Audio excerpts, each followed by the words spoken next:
ಈ ಗುಂಡಿ ಗಂಡಾಂತರ ಅನ್ನೋದು ಸಿಲಿಕಾನ್ ಸಿಟಿ ಜನರಿಗೆ ತಪ್ಪಿದ್ದಲ್ಲ. ಡೆಡ್ಲೈನ್ ಮೇಲೆ ಡೆಡ್ಲೈನ್ ಕೊಟ್ಟರೂ ಕೂಡ ಜಿಬಿಎ ಗುಂಡಿ ಮುಚ್ಚುತ್ತಾ ಇಲ್ಲ. ಇಷ್ಟೊತ್ತು ಶೇಷಾದ್ರಿಪುರಂ ರಸ್ತೆಯಲ್ಲಿ ಬಿದ್ದಂತಹ ಗುಂಡಿ ನೀವು ನೋಡ್ತಾ ಇದ್ದೀವಿ. ಅಧಿಕಾರಿಗಳು ನಾವು ಇಂತಿಷ್ಟು ಗುಂಡಿ ಮುಚ್ಚಿದೀವಿ ಅಂತ ಹೇಳ್ತಾರೆ. ಆದ್ರೆ ಒಂದು ಸಲ ರಸ್ತೆಗಿಳಿದ್ರೆ ಗೊತ್ತಾಗತ್ತೆ. ದಿನ ಬೆಳಗಾದ್ರೆ ಆ ರಸ್ತೆಯಲ್ಲಿ ಓಡಾಡೋರಿಗೆ ಗೊತ್ತಿರುತ್ತೆ ಎಷ್ಟು ಗುಂಡಿ ಮುಚ್ಚಿದ್ದಾರೆ, ಎಷ್ಟು ಗುಂಡಿ ಹಾಗೆ ಬಿಟ್ಟಿದ್ದಾರೆ ಅಂತ.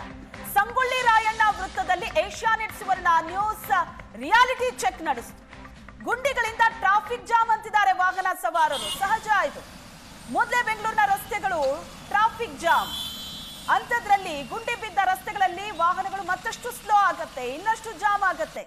ಇಷ್ಟು ದಿನ ಸಮೀಕ್ಷೆ, ಮಳೆ ಅಂತ ಅಧಿಕಾರಿಗಳು ಸಬೂಬು ಹೇಳ್ತಾ ಇದ್ರು. ಈಗೇನ್ ಕಾರಣ ಕೊಡ್ತಾರೆ? ಜಿಬಿಎ ಅಧಿಕಾರಿಗಳು ಗುಂಡಿ ಮುಚ್ಚುತ್ತಾ ಇಲ್ಲ. ದೃಶ್ಯದಲ್ಲಿ ನೀವು ನೋಡ್ತಾ ಇದ್ರಿ, ಯಾವುದೋ ಮೂಲೆಯಲ್ಲಿರುವಂತಹ ರಸ್ತೆ ಅಲ್ಲ, ಬೆಂಗಳೂರಿನ ಹೃದಯ ಭಾಗದಲ್ಲಿರುವಂತಹ ಪ್ರದೇಶಗಳಲ್ಲೇ ರಸ್ತೆಗಳು ಹದಗೆಟ್ಟು ಹೋಗಿದೆ.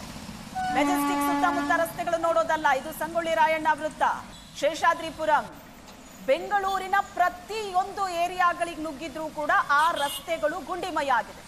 ಚೆನ್ನಾಗಿರೋ ರಸ್ತೆಗಳಲ್ಲಿ 2-3 ಗುಂಡಿಗಳು ಬಿದ್ದರೆ ಅದನ್ನ ಗುಂಡಿ ಮುಚ್ಚೋದು ಅಂತಾರೆ. ಆದರೆ ಇಡೀ ರಸ್ತೆಯೇ ಗುಂಡಿಮಯ ಆದರೆ ಬೆಂಗಳೂರಿನ ಬಹುತೇಕ ರಸ್ತೆಗಳನ್ನ ಹೊಸದಾಗೆ ಮಾಡಬೇಕು, ಆ ಪರಿಸ್ಥಿತಿಯಲ್ಲಿದೆ. ಸದ್ಯ ನಾನಿರುವಂತಹ ಜಾಗ ಮೆಜೆಸ್ಟಿಕ್. ಈ ಒಂದು ಮೆಜೆಸ್ಟಿಕ್ ಬೆಂಗಳೂರಿನ ಹೃದಯ ಭಾಗ ಅಂತಾನೆ ಹೇಳ್ಬೋದು. ಬೆಂಗಳೂರಿನ ಹೃದಯ ಭಾಗ ಮೆಜೆಸ್ಟಿಕ್ನ ತಲುಪುವಂತಹ ರಸ್ತೆಯ ಪರಿಸ್ಥಿತಿ ಹೇಗಿದೆ ಅಂತ ನೀವು ನೋಡ್ಬೋದು. ಈ ರಸ್ತೆಯನ್ನು ದಾಟ್ಕೊಂಡು ಹೋಗ್ಬೇಕಾದ್ರೆ ವಾಹನಗಳು ಎಂತಹ ವಾಹನಗಳಾದರೂ ಕೂಡ ಡ್ಯಾನ್ಸ್ ಮಾಡಿಕೊಂಡೇ ಹೋಗಬೇಕು, ಆ ರೀತಿಯಾದಂಥ ಪರಿಸ್ಥಿತಿ ಇದೆ.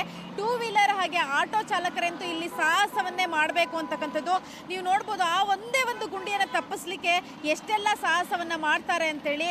ಸೊ ಇಲ್ಲಿಂದ ಸರಾಗವಾಗಿ ಹೋಗಬೇಕಾಗಿರುವಂತಹ ಒಂದು ರಸ್ತೆಯ ಒಂದು ಸಂಚಾರ ಏನಿರುತ್ತೆ ಅದು ರಸ್ತೆ ಗುಂಡಿಗಳ ಪರಿಣಾಮವಾಗಿ ಸಾಕಷ್ಟು ವಿಳಂಬವಾಗುತ್ತೆ. ಹಾಗಾಗಿ ರಸ್ತೆ ಗುಂಡಿಗಳು ಇರುವಂಥ ಸಂದರ್ಭದಲ್ಲಿ ಏನಾಗುತ್ತೆ ಅಂತಂದರೆ ಸಂಪೂರ್ಣವಾಗಿ ಟ್ರಾಫಿಕ್ ಜಾಮ್ ಆಗ್ತಿರ್ತಕ್ಕಂಥದ್ದನ್ನ ನೀವು ನೋಡ್ತಾ ಇದ್ದೀರಾ. ಅಂದರೆ ಇಲ್ಲಿ ವಾಹನಗಳು ಸ್ಲೋ ಆದಂಥ ಸಂದರ್ಭದಲ್ಲಿ ಈ ಗುಂಡಿಯನ್ನು ದಾಟಲಿಕ್ಕೆ ಸಾಧ್ಯವಾಗದೇ ಉಳಿದಂತೆ ಎಲ್ಲವೂ ಕೂಡ ಜಾಮ್ ಆಗ್ತಾ ಹೋಗುತ್ತೆ. ಸೊ ಈ ಜಾಮ್ನಿಂದಾಗಿ ಸಾಕಷ್ಟು ಜನ ಕೆಲಸ ಕಾರ್ಯಗಳಿಗೆ ಹೋಗುವಂಥವರಿಗೆ, ಹಾಗೆ ಊರಿನಿಂದ ಬಂದು ಮೆಜೆಸ್ಟಿಕ್ನ ತಲುಪೋಣ, ಇನ್ನೇನು ಮನೆಗೆ ಹೋಗೋಣ ಅನ್ನುವಂಥವ್ರಿಗೂ ಕೂಡ ಸಾಕಷ್ಟು ವಿಳಂಬ ಆಗ್ತಿರ್ತಕ್ಕಂಥದ್ದು. ಅದರಲ್ಲೂ ಕೂಡ ಈ ಒಂದು ರಸ್ತೆ ಹೋಗಿ ತಲುಪೋದು ಸಂಗೊಳ್ಳಿ ರಾಯಣ್ಣ ವೃತ್ತವನ್ನು. ಸೊ ಪ್ರತಿಷ್ಠಿತ ಸಂಗೊಳ್ಳಿ ರಾಯಣ್ಣ ಪ್ರತಿಮೆ ಇರುವಂತಹ ರಸ್ತೆಯೇ ಈ ರೀತಿ ಆದರೆ ಮೆಜೆಸ್ಟಿಕ್ನ ಮುಂಭಾಗದಲ್ಲಿ ಮೆಜೆಸ್ಟಿಕ್ ಕೂಗಳತೆಯಲ್ಲಿ ಇರುವಂತಹ ರಸ್ತೆಯ ಒಂದು ಪರಿಸ್ಥಿತಿ ಈ ರೀತಿ ಆದರೆ ಇನ್ನು ಬೆಂಗಳೂರಿನ ಉಳಿದ ರಸ್ತೆಗಳ ಪರಿಸ್ಥಿತಿ ಹೇಗಿದೆ ಅನ್ನೋದನ್ನ ನೀವು ನೋಡಬೇಕು. ಸೊ ಇಲ್ಲಿ ನಾವು ಒಂದಷ್ಟು ವಾಹನ ಸವಾರನ್ನ ಮಾತಾಡ್ಸೋಣ, ಏನು ಹೇಳ್ತಾರೆ ಕೇಳೋಣ. ಪರಿಸ್ಥಿತಿ ದಿನ ನಾವು ಇದೇ ರೋಡಲ್ಲಿ ಓಡಾಡೋದು, ಗಾಂಧಿನಗರಕ್ಕೂ ಮನೆಗೂ ನೀವೇ ಗಮನಿಸ್ತಾ ನೋಡಿ ಹೆಂಗಿದೆ. ಅಲ್ಲಿಂದ ಬರೋಷ್ಟೊಳಗೆ, ಅಲ್ಲಿಂದ ಇಲ್ಲಿ ಬರೋಷ್ಟೊಳಗೆ ಅರ್ಧ ಗಂಟೆ ಆಗಿದೆ. ಈ ಪರಿಸ್ಥಿತಿ ಒಳಗಡೆ ಆಫೀಸ್ಗಾಗಲಿ ಕೆಲಸಗಾರಗಾಗಲಿ ತುಂಬ ತೊಂದರೆ ಇದೆ. ಆದಷ್ಟು ಬೇಗ ಸರ್ಕಾರ ಇದ್ರ ಬಗ್ಗೆ ಗಮನ ಹರಿಸಿ ಟಿ ವಿಲಿ ಮಾತಾಡ್ತಾ ಇದ್ದಾರೆ, ಅಷ್ಟು ಕೋಟಿ ಕೊಟ್ಟಿದ್ದೀವಿ, ಇಷ್ಟು ಕೊಟ್ಟಿದ್ದೀವಿ ಅಂತ. ಬಟ್ ಯಾವುದೇ ಸಮಸ್ಯೆಗಳು ಬಗೆಹರಿತಾ ಇಲ್ಲ. ಈ ರೀತಿ ರಸ್ತೆ ಗುಂಡಿಗಳಿರೋದ್ರಿಂದ ಸ್ಪೈನಲ್ ಕಾರ್ಡ್ ಸಮಸ್ಯೆ ಉಂಟಾಗ್ತಾ ಇದೆ, ಮತ್ತೆ ವಾಹನದಿಂದ ವಾಯು ಮಾಲಿನ್ಯ ಕೂಡ ಆಗ್ತಾ ಇದೆ ಟ್ರಾಫಿಕ್ ಜಾಮಿಂದ. ಏನು ಹೇಳ್ತೀರಾ? ಖಂಡಿತ ಇದು ನೀವು ಹೇಳೋದು ಕರೆಕ್ಟ್. ಇದರಿಂದ ಈಗ 2 ವೀಲರ್ ಓಡಿಸೋರಿಗೆ ಸ್ಪೈನಲ್ ಕಾರ್ಡ್ ಸಮಸ್ಯೆ ಆಗುತ್ತೆ, ಕಾರ್ ಓಡಿಸೋರ್ಗೂ ಸಮಸ್ಯೆ ಇರುತ್ತೆ. ಟ್ರಾಫಿಕ್ ಅಂತೂ ಭಯಂಕರ. ಏನೇ ಊಬರು, ಓಲೋರು, ಮೆಟ್ರೋ ಏನೇ ಬಂದ್ರೂ ಈ ಟ್ರಾಫಿಕ್ ಕಿರಿಕಿರಿ ಮಾತ್ರ ತಪ್ತಾ ಇಲ್ಲ, ತಪ್ಪೋದು ಕಾಣೆಯಪ್ಪ ಇದು.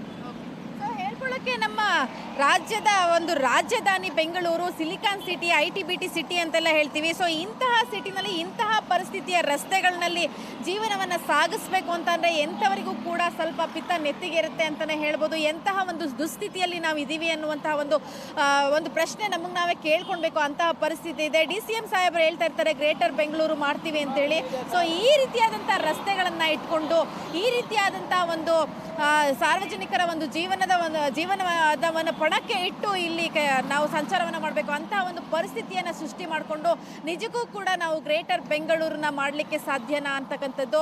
ಸೊ ಬ್ರ್ಯಾಂಡ್ ಬೆಂಗಳೂರು, ರಸ್ತೆಗಳ ಗುಂಡಿಗಳನ್ನ ಕೊಡಿ, ನಂತರ ನೀವು ಬ್ರ್ಯಾಂಡ್ ಬೆಂಗಳೂರನ್ನ ಮಾಡಿ, ಗ್ರೇಟರ್ ಬೆಂಗಳೂರನ್ನ ಮಾಡಿ ಅನ್ನುವಂತಹ ಒಂದು ಹೇಳಿಕೆಯನ್ನು ಸಾರ್ವಜನಿಕರು ಹೇಳ್ತಿರ್ತಕ್ಕಂಥದ್ದು. ಕ್ಯಾಮ್ರಾ ಪರ್ಸನ್ ದೀಪಕ್ ಜೊತೆ ರಕ್ಷಾ, ಏಷ್ಯಾನೆಟ್ ಸುವರ್ಣ ನ್ಯೂಸ್, ಬೆಂಗಳೂರು.